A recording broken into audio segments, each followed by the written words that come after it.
السلام عليكم ورحمة الله وبركاته أعزائي طلاب الصف الثاني الإعدادي مع الدرس الثاني في الوحدة الرابعة، وهنتكلم عن الحملة الفرنسية على مصر. وأول حاجة لازم نعرفها إن فكرة استيلاء فرنسا على مصر بدأت قالك منذ القرن ال17 الميلادي، وانتهت تلك المحاولات بالحملة الفرنسية على مصر عام 1798. هيجي يقولك أول سؤال دلل ساهمت أحوال مصر الداخلية في سيطرة الفرنسيين على مصر. هنقول له رقم واحد لأن مصر كانت تعاني من إيه؟ قال لك رقم واحد ضعف قال لك الدولة العثمانية. اتنين قال لك صراعات المماليك المستمرة فيما بينهم. تلاتة قال لك تدهور إنتاجها الزراعي والصناعي. طب إيه هي أسباب الحملة الفرنسية على مصر؟ قال لك الأسباب المعلنة وهي أسباب غير حقيقية. ادعت فرنسا أنها جاءت إلى مصر من أجل إيه؟ قال لك رقم واحد حماية الرعاية والتجار الفرنسيين في مصر. رقم اتنين قال لك تحرير المصريين من حكم المماليك الظالم. رقم تلاتة قال لك تأمين مصالحهم التجارية. أربعة قال لك إقامة حكومة وطنية. خمسة إدخال المدنية الحديثة لمصر. طب تعال نشوف بقى الأسباب الحقيقية. قال لك رقم واحد رغبة فرنسا في السيطرة قال لك على طرق التجارة بين الشرق والغرب، وتقليل النفوذ البريطاني في الشرق عن طريق قال لك قطع طريق تجارتها إلى الهند. رقم اتنين قال لك الاستفادة من موارد مصر وموقعها الاستراتيجي المتميز وتحويلها إلى مركز قال لك لتجارة فرنسا مع الشرق، ودي تعتبر أسباب اقتصادية. طب رقم ثلاثة قال لك زيادة نفوذ فرنسا في البحر قال لك المتوسط، وتعويضها عن مستعمراتها التي فقدتها في صراعها مع مين؟ قال لك مع بريطانيا، وبريطانيا هي انجلترا، هم الانجليز. رقم أربعة إقامة إمبراطورية فرنسية في الشرق تكون قاعدتها قال لك مصر، ودول كده يعتبروا أسباب سياسية. طب نركز كده يا جماعة ونشوف بقى أحداث الحملة الفرنسية على مصر. قال لك الإعداد للحملة، أعد نابليون حملته على مصر بسرية تامة. طب ليه؟ بما تفسر؟ قال لك من أجل تجنب معرفة الأسطول البريطاني بالحملة، وبالرغم من حرص نابليون على سرية الحملة إلا أن بريطانيا علمت بخروج الحملة وعهدت إلى نيلسون بتتبع الحملة الفرنسية. طب هيقول لك بما تفسر؟ اصطحب نابليون معه مجموعة كبيرة من العلماء والفنانين في مختلف المجالات. قال لك للأسباب الآتية. رقم واحد أراد نابليون أن يجعل للحملة طابعا حضاريا. رقم اتنين قال لك دراسة أحوال مصر وكيفية استغلال مواردها. وهنا بيقول لك إن نابليون في أول بيان أذاعه قبل النزول بقواته إلى البر في الأسكندرية قال لجنوده: أيها الجنود، سوف توجهون إلى إنجلترا الضربة الأكيدة أكثر من سواها. وكان يقصد بالضربة الأكيدة قطع طريق تجارة إنجلترا بالهند. طب تعالوا نشوف بقى خط سير الحملة ووصول الحملة إلى الإسكندرية. قال لك أبحرت الحملة من قال لك ميناء طولون في مايو 1798 واتجهت إلى مصر. وصلت الحملة الفرنسية إلى مدينة قال لك الإسكندرية في يوليو 1798. وقد دهش نابليون عندما وجد أهالي الإسكندرية بزعامة حاكمها السيد محمد كريم يحتشدون للدفاع عن المدينة. تمكنت قوات الحملة الفرنسية من السيطرة على الإسكندرية واعتقال محمد كريم. نركز كده على الخريطة. خرجت الحملة من ميناء طولون جنوب فرنسا، وصلت إلى جزيرة مالطا، ثم وصلت إلى جزيرة كريت، ثم وصلت إلى مدينة الإسكندرية. طب تعال نشوف بقى زحف الحملة الفرنسية إلى مدينة القاهرة. قال لك واصلت القوات الفرنسية زحفها إلى القاهرة، وفي طريقها نهبوا عديد من القرى، التقوا بالمماليك ودارت بينهما معركة شبرخيت ثم معركة إمبابة.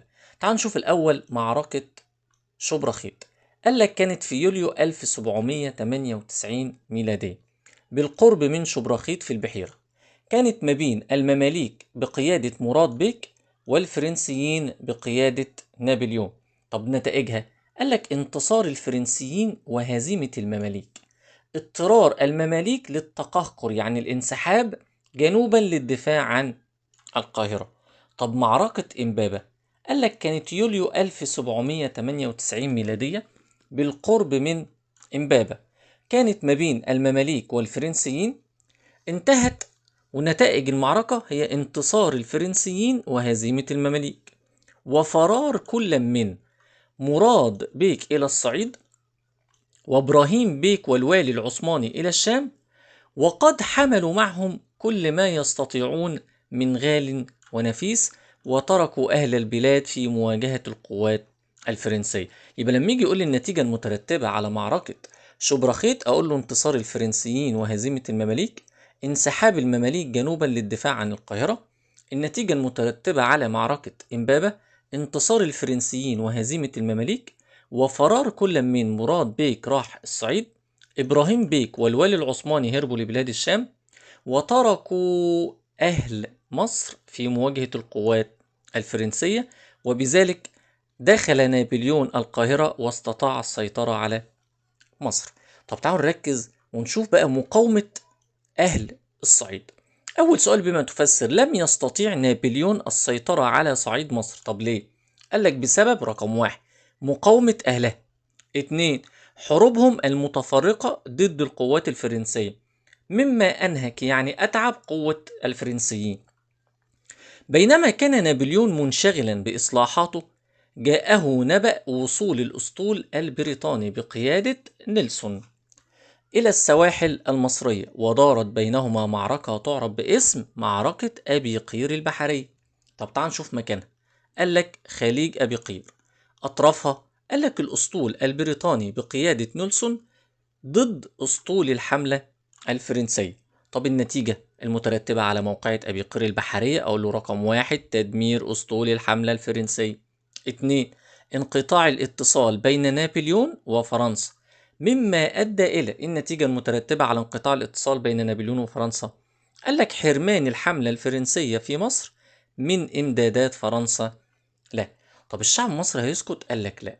قيام ثورة القاهرة الأولى أكتوبر عام 1798، المركز بتاعها الأزهر الشريف، كان مقرا قال لك لثورة المصريين التي اندلعت في شوارع القاهرة ضد قوات الاحتلال الفرنسي. طب أسباب ثورة القاهرة الأولى، قال لك رقم واحد فرض الضرائب الباهظة يعني العالية جدا، اتنين تفتيش البيوت بحثا عن قال لك الأموال، طب تلاتة قتل الفرنسيين للسيد محمد كريم حاكم مدينة الإسكندرية، أربعة قال لك هدم كثير من الآثار والمساجد والمباني لتحصين مدينة القاهرة.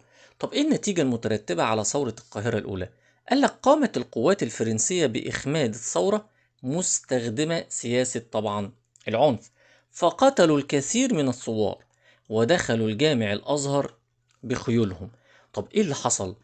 بعدها بدأ نابليون يفكر في إنه يعمل حملة على بلاد الشام عام قال لك 1799.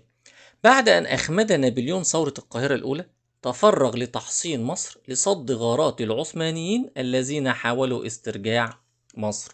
عقد العثمانيون معاهدة مع بريطانيا وروسيا، واتفقوا فيها على إرسال جيشين إلى مصر عن طريق البر. الجيش الأول هيزحف إلى العريش من جهة قال لك الشام. طب الجيش التاني قال لك يتجه إلى سواحل مصر بمساعدة الأسطول البريطاني، والجيش ده هيجي عن طريق البحر.